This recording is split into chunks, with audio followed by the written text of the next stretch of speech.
on our Mr. downfall. Beast's Beast Games on Amazon.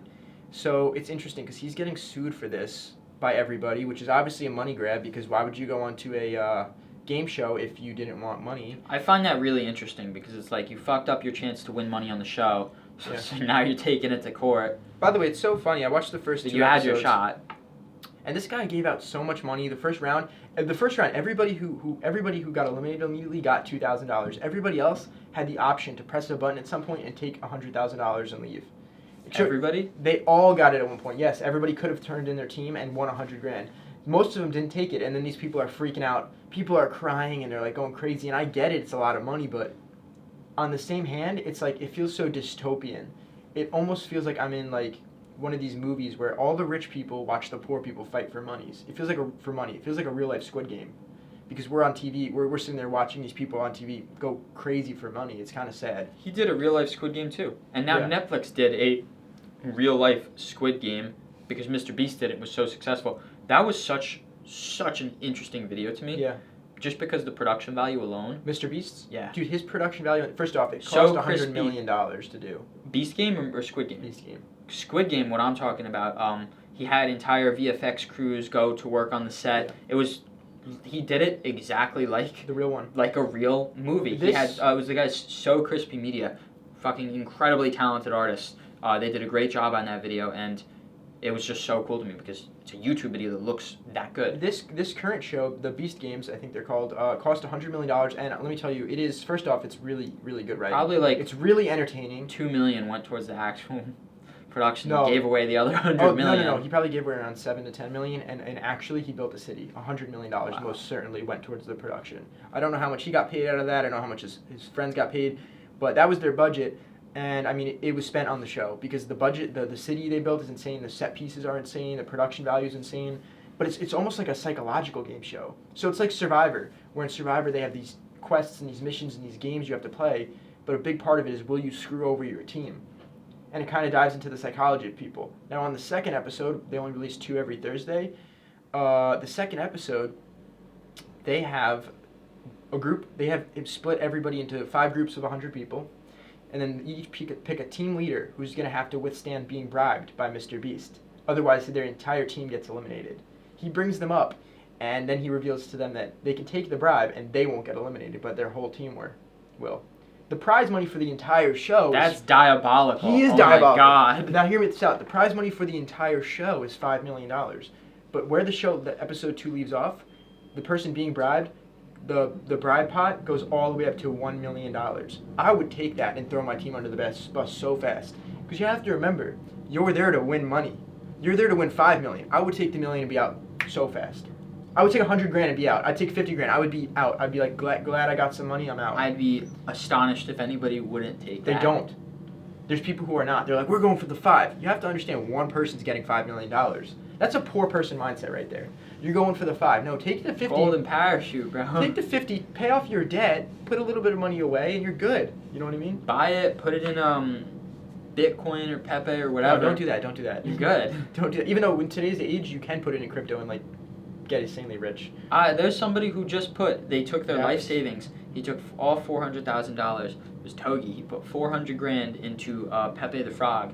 The next day, it was listed on Robinhood, and it increased 75%. He put 1.2 million in, and he made $900,000 overnight. Yeah. Just because that crypto was then listed on Robinhood. See, it's insane. But But meme coins you can make huge Mr. returns Beast, on. Mr. Beast should make it. Actually, he's making so much money that if he made a cryptocurrency, it'd probably get him in more trouble. He'd get in trouble because everyone would say it's a scam, like the Hawktoa coin. Well, no, because you're once you get involved with the SEC and financial business and whatever, I don't know, whatever it's called, stocks. He's doing fine. He's doing fine. Doesn't need a coin. Because most people who do a coin as well, it is kind of a quick get rich quick scheme. Mhm. You know, he's doing fine. He doesn't need that.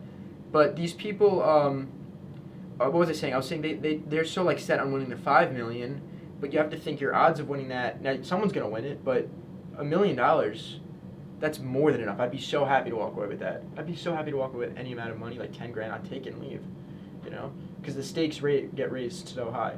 10, a little low. 50, I could do 50. Anything above that, yeah, no, I'm doing it. I don't know. I just remember watching it being like, I wouldn't want to be caught up in this rat race. It's so diabolical, though. That's crazy. So for $1 million, you can screw your entire team and you get to stay. That's where they left it go. Who wouldn't take that? Some of them don't.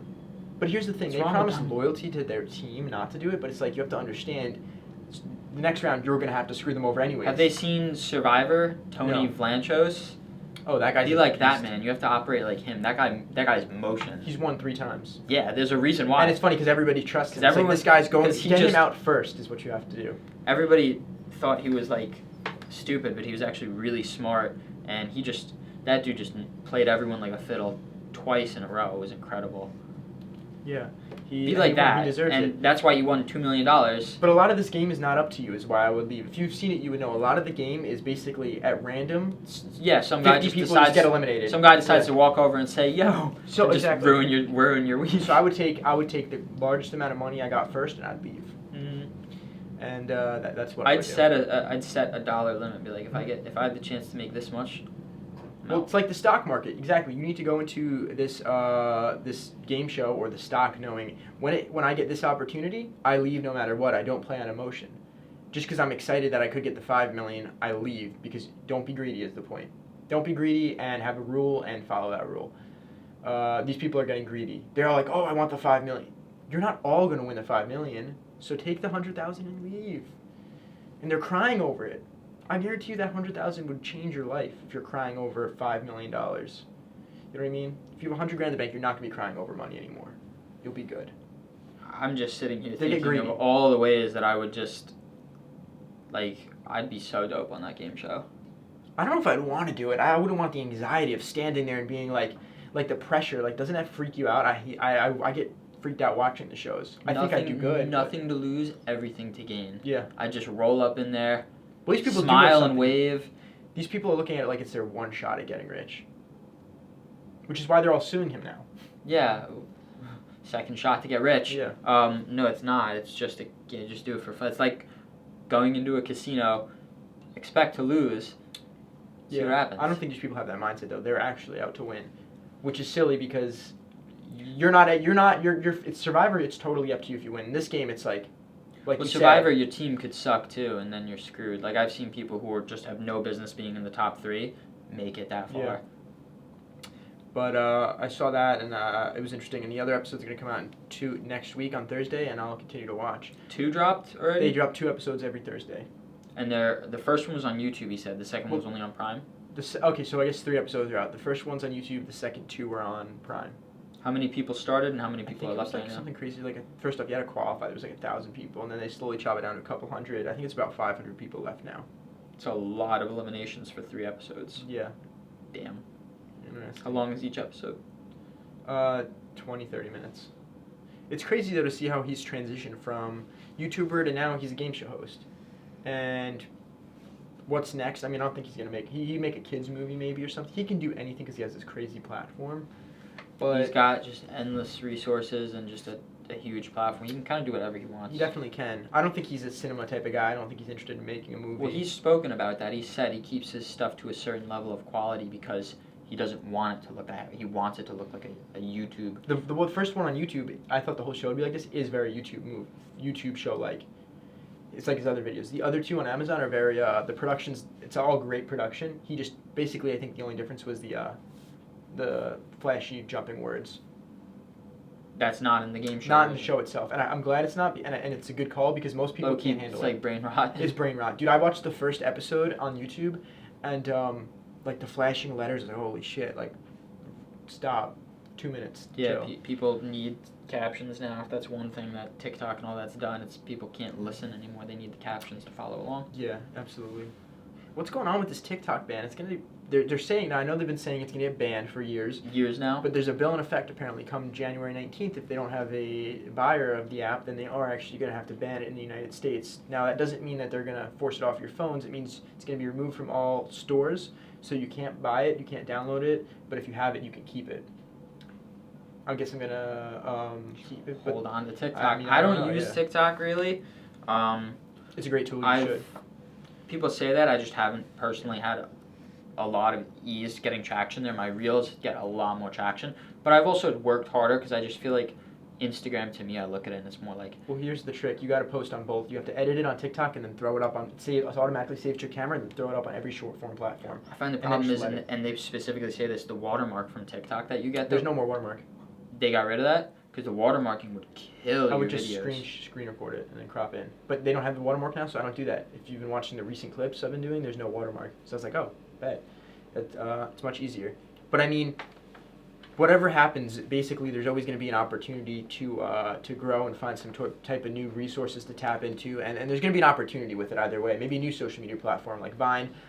But 5 years ago, TikTok was a fucking joke. Yeah, it and was. everyone was like, no, TikTok is ridiculous. And then 2 years later, it blew up and it was giving people entire careers. So there will always be some new app that comes out that you can take over. Just try to get to it early. Exactly. But what's also interesting is like TikTok was really the app that kind of changed social media. I mean, Instagram and Facebook barely had an algorithm that would push your content. Instagram, it was there, but it was like so hard. With TikTok, anyone could go viral, and now every social media platform follows They've that copied algorithm. that now. So I hope that others will follow in their steps because that really opens doors for people to go viral like that. You know. TikTok, that formula, the videos, the short, quick things, people were blowing up on it. And then Instagram did it too. Prior to that, I had been trying for actual years to get a viral Instagram post. Same. And I did everything right. Everything from consistent posting to monitoring, dialing my hashtags, AI hashtags, all things that other people in my field would do. And it just never took off. The Reels, much more results, much better. There's a much better return, and if you are consistent with it, it happens. Even the other day, I got back on my reel posting grind, and they're at like 7, 9, 10,000 views now. They just get so much more traction than anything else. That algorithm is awesome. It's because they copied the TikTok algorithm, which is groundbreaking because it gives everybody the opportunity. Because you're going to stay and use an app more that you have the chance of getting more views on. So it was really innovative in that sense. And I hope that whatever app comes or whatever happens with TikTok, that stays in social media because it's the difference between having a brand or not having a brand. It allows everybody to have an equal opportunity. You know what a platform is that might be slept on by some people, but it actually makes them a lot of money, content creators? What? Snapchat.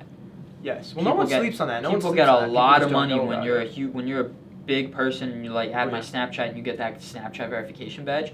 They make bank on Snapchat. Yeah, There's what's your some Snap creator? That's why all these. That's why all your Togi, he makes $30,000 a month on just his Snapchat, and all he did just spam posts, just food and just stupid stuff, and Exactly. you make so much money on Snapchat. That's why all your I know favorite, a person who, not even super big, but they had a viral Snapchat and they got a $3,000 check. That's why all your favorite creators have these such long. That's why all your viral creators have such long Snapchat stories. They're making money off of it, a lot of money. And I don't exactly know where the money's coming from. I mean, ad revenue, I guess. I guess there's ad revenue in there. Dads. But it is a cheat code, and it's also. If you can direct yeah. your audience to a platform, send them to Snapchat. You make good money there. We should make a screensaver Snapchat. We're gonna do that now. We just bought an iPad where we can basically monitor. It's gonna help us with clipping, with general production, and all of our everything's gonna be on that device, and we can just kind of run our business from this consolidated unit. You know, organization is so important. It's with the other social media brands I do. It's nice to have just like one device with all your one brand per device. You know. It's helpful. It's helpful when you have dedicated things because otherwise I find myself searching through my camera roll for work if I want to post something, and I'm digging through pictures and just random memes and stuff when I want to find some digital art that I made. So having dedicated devices for your content, it's a power move. Yeah. Something exciting that we have coming up that I want to talk about a little bit would be our renovations to the studio. So what we've been working on behind us is kind of a temporary setup that we're going to use more for press junkets to promote our films and things like that when they come out. But this isn't even half of it. You guys have not seen the other there we 280 degrees of this room. We're really going to turn the camera to this side of the studio in the future, and we're having a sign We're going built to for turn that it to wall. this side. The camera's going to be facing this way, and it's going to be sitting over there. And you're going to see we've got really cool signs. I'm not going to tell you guys anything about them, but they're really cool. They were fucking engineered to perfection. They're going to be amazing, and I can't wait to show you guys. It's going to look like a real studio. Yeah, it is a real studio. But Why, this it's is gonna our look like temp one, setup because right it now. is. once we have that sign going, it's gonna be super exciting, and I think that it's gonna be really cool, and I'm looking forward to it. Less important news. We're gonna have Joe Rogan on at some point, which will be nice, but that's like Yeah, it's second. whatever the Whatever signs. happened with the Joe fucking Rogan? awesome. Whatever happened with the Joe Rogan? I mean, Joe Rogan reached out to me, and he wanted to be on the podcast, and we were like, I got busy, and Yeah. Joe, Joe's like Joe's a character, and you got to be when you're talking. Joe Rogues, he's like, Joe hey, Rogues, like, man. yo, what's going on? Are we doing the podcast? And I was like, listen, Joe, like, last time I saw you was like what, like, you know what I mean? Like, last time I saw Joe, there was like a little bit of an incident, and we passed him by on the #1 podcast in the world, and he wasn't super happy about it. So he wasn't thrilled about it. We've made up since then. We did have words. We had more than words. Joe Rogan actually, the guy carries a switchblade on him, and he put it in my face and said, if you fuckers, I'm quoting him now, quote, if you fuckers don't stop with your little podcast bullshit, I'll cut you, motherfucker. I'll cut you, motherfucker. End quote, Joe Rogan. Yeah, so we resolved that, so we're good now. Me and Joey Rogues are tight, but we'll let you guys know once we have him on. We're not there yet, but we're on speaking terms with him. But he's like dying to get on because I guess his thing is his podcast is kind of going down in numbers and ours is going up, so he's trying to bring back his relevancy. I mean, we want to talk to him and we want to have him on, but we just need to let the air kind of settle because it's still like a sensitive topic to him and his. That's another thing. You bring up an interesting point though, relevancy, and I just think that that's really something because it's like I fucking hate irrelevant people. Yeah. If you don't have 10,000 followers, fuck you. I know it's so easy to if get. You don't have a platform, fuck you. Why are you talking to me? It's so easy to get 10,000 followers. Like, you don't have 10,000 followers. Fuck you, loser. Sorry, what was your name? What was your name? I don't even You talk. PA? Yeah, I don't talk to people who have less than 10,000 followers on Instagram. I hate normies so much. Because essentially, it's like I'm not going to associate with people lower than me, only people better than me. Mm-hmm. So, well, like, you know, it's a bit of a wild statement. There's someone better than you, don't you think? That's a little fictional. Wait, no. Who's out there is better than us? That is a good point. I mean, there's people who are wealthier and I guess probably could teach us something, but not a lot of them, you know? I don't know who you're talking about, but... Maybe somebody like... Baby Jesus? Pauly Shore. A guy like Pauly Shore, he probably has a lot that he could teach me. He's one of the greater actors of our generation. Nicolas Cage, someone who probably could teach me a thing or two. A guy like Nelson Mandela, when he was alive, I'd like to have talked to him. And other than that, I can't think of many